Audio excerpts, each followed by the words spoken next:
ஐப்பசி மாத பௌர்ணமிக்கு ஒரு தனி சிறப்பு இருக்குது அப்படின்னே சொல்லலாம். ஐப்பசி மாதம் அப்படிங்கிறது பௌர்ணமி தினம் சிவபெருமானை தரிசனம் செய்தோன்னா மகா புண்ணியம் அப்படின்னும், அன்றைக்கு தான் சந்திரன் தனது சாபம் முழுமையாக தீர்ந்து 16 கலைகளோடு முழு பொலிவோடு தோன்றுகிறார் அப்படிங்கிறதும் உண்மை. அவ்வளவு சிறப்பு மிகுந்த அந்த ஐப்பசி மாத பௌர்ணமி தினத்தில் செய்யவே கூடாத 5 விஷயங்கள் என்னென்ன அப்படிங்கிறத இந்த பதிவில் நம்ம ஒவ்வொன்றா தெரிஞ்சுக்கலாம். வணக்கம். நம்ம இறையொளி திருவருள் சார்பாக உங்கள் எல்லாருக்குமே அன்பான வணக்கங்க. ஐப்பசி மாதத்தில் வரக்கூடிய பௌர்ணமி அப்படிங்கிறது ரொம்பவே சிறப்பு வாய்ந்தது. இந்த வருடம் 2025 வருடம் ஐப்பசி மாத பௌர்ணமி தினம் என்னைக்கு வருது அப்படின்னு பார்த்தோன்னா, நவம்பர் 5 புதன்கிழமையோடு சேர்ந்து வரும் இந்த ஐப்பசி மாத பௌர்ணமி தினத்தில் செய்யவே கூடாத விஷயங்கள் என்னென்ன அப்படிங்கிறத இப்போ நம்ம ஒவ்வொன்றா தெரிஞ்சுக்கலாம். ஐப்பசி மாத பௌர்ணமி தினத்தன்னைக்கு சந்திரன் பூமிக்கு நெருக்கமாக வந்து அதீத பொலிவோடு தோன்றுவார் அப்படிங்கிறதும், திங்கள் முடி சூடியவருக்கு மதி முழுமையான ஒளியோடு இருக்கும் நாளில் சிறப்பு வழிபாடு செய்வது தான் சிறப்பு அப்படிங்கிறதுனால அன்னைக்கு அன்னாபிஷேகம் சிவபெருமானுக்கு செய்யப்படுவது ரொம்ப ரொம்ப சிறப்பு. நவ கிரகங்களில் சந்திரனுக்கு உரிய தானியம்னு பார்த்தோன்னா அரிசி அப்படிங்கிறதுனால அன்னைக்கு சிவபெருமானுக்கு சிறப்பு வழிபாடாக ஈசனுக்கு அன்னாபிஷேகம் செய்யப்படுது. இந்த அன்னாபிஷேகத்தை தரிசனம் செய்து அந்த உணவை நம்ம உட்கொண்டோன்னா அன்னதோஷம் அன்னத்வேஷம் நீங்கும் அப்படிங்கிறது உண்மை. அப்படியாப்பட்ட அந்த அற்புதமான ஐப்பசி மாத பௌர்ணமி தினத்தில் செய்யவே கூடாத விஷயங்கள், குறிப்பாக தவிர்க்க வேண்டிய விஷயங்கள் என்னென்ன அப்படிங்கிறத இப்போ நம்ம ஒவ்வொன்றா தெரிஞ்சுக்கலாம்.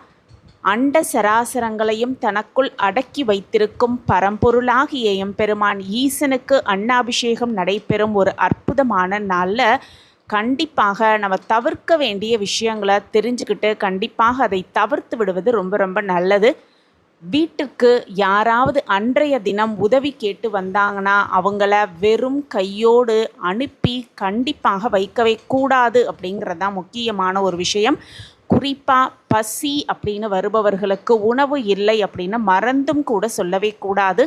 ஐப்பசி அன்னாபிஷேகம் நடைபெறும் நாள் அப்படிங்கிறதும் உணவாக கொடுக்க முடியலை அப்படின்னாலும் அவர்களுக்கு பணமாவது கொடுத்து அவர்களின் பசி ஆற்ற உதவுவது அப்படிங்கிறது தான் சிறப்பான விஷயம். எம்பெருமான் ஈசனுக்கே அன்னாபிஷேகம் செய்யப்படும் அந்த நாளில் மற்றவர்களுக்கு பசியோடு இருப்பவர்களுக்கு இல்லை அப்படிங்கிற வார்த்தையை தவறி கூட சொல்லாமல் இருப்பது மிக மிக சிறப்பு.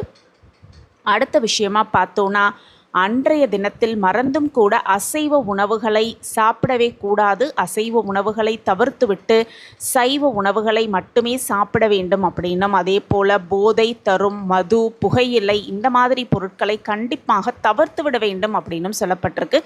அடுத்த விஷயமா பார்த்தோன்னா, ஐப்பசி மாத பௌர்ணமி தினம் புதன்கிழமையோடு வரக்கூடிய நவம்பர் 5 வரக்கூடிய இந்த ஐப்பசி மாத பௌர்ணமி தினத்தில் யாரையுமே கடினமான வார்த்தைகளை சொல்லி பேசுவதையோ அவமானம் செய்வதையும் தவிர்த்து விடுவது ரொம்ப ரொம்ப நல்லது.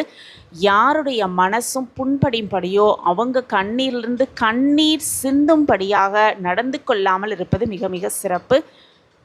செயல்களை செய்வதை தவிர்த்து விடுவது ரொம்ப ரொம்ப நல்லதாகவே சொல்லப்பட்டிருக்கு. மற்றவர்கள் மனதை காயப்படுத்தாதவாறு அன்றைய தினம் இருப்பது ரொம்ப ரொம்ப சிறப்பு.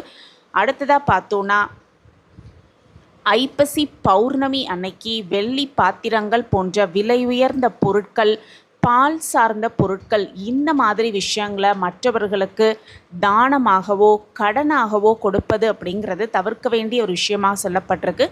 வெள்ளி பாத்திரங்களை முடிந்தவரை கடனாக கொடுப்பது, பால் சார்ந்த பொருட்களை கடனாக கொடுப்பதை தவிர்த்து விடுவது ரொம்ப ரொம்ப நல்லது. அதே போல் முக்கியமாக அரிசியை கடனாக வாங்கவும் கூடாது, கொடுக்கவும் கூடாது அப்படிங்கிறத தெரிஞ்சுக்கணும்.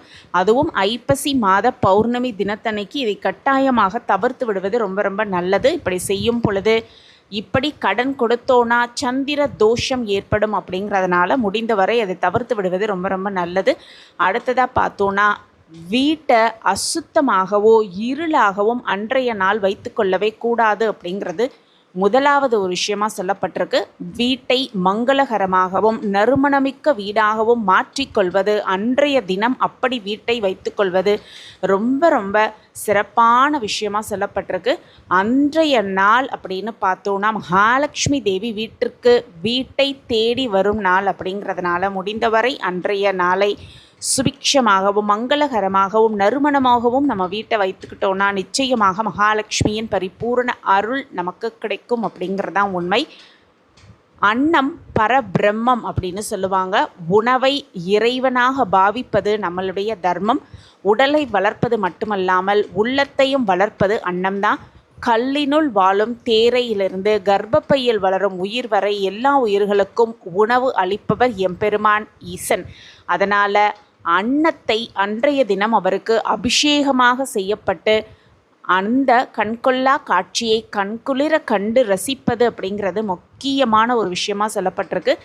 அன்றைய தினம் கண்டிப்பாக சிவன் கோவிலில் நடைபெறும் அந்த அன்னாபிஷேகத்தை கண்குளிர பார்த்து அன்று கொடுக்கப்படும் அந்த பிரசாதத்தை கண்டிப்பாக எடுத்துக்கொண்டு ஈசனின் பரிபூரண ஆசிர்வாதத்தை முழுமையாக பெற்றுக்கொள்ளலாம்.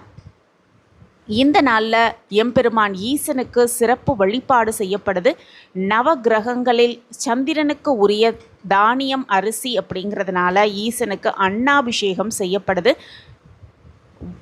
இதுக்கு வேறு ஒரு காரணமும் இருக்குது. சிவபெருமான் நிகழ்த்திய திருவிளையாடல் அப்படிங்கிறத பார்த்தோன்னா பிரம்மனின் கர்வத்தை அடக்க நினைத்த சிவபெருமான் பிரம்மாவின் ஒரு தலையை கொய்து விடுகிறார் அப்படின்னும், துண்டிக்கப்பட்ட தலை சிவபெருமானின் கையை கவ்விக்கொள்ளுது அப்படின்னும், அவரை பிரம்மஹத்த தோஷம் தொற்றிக்கொள்ளும் அப்படின்னும், சிவபெருமான் தனது சுயத்தை இழந்து விடுவார் அப்படின்னும், கையை கவ்விக்கொண்ட பிரம்மனின் கபாலம்தான் பிச்சை பாத்திரமாக மாறினது அப்படின்னும், யார் பிச்சையிடும் பொழுதும் அந்த கபாலம் அன்னத்தினால் நிறைகிறதோ அப்பொழுது அந்த கபாலம் சிவபெருமானின் கையை விட்டு பிரியும் அப்படிங்கிறது சிவபெருமானுக்கே விதிக்கப்பட்ட விதி.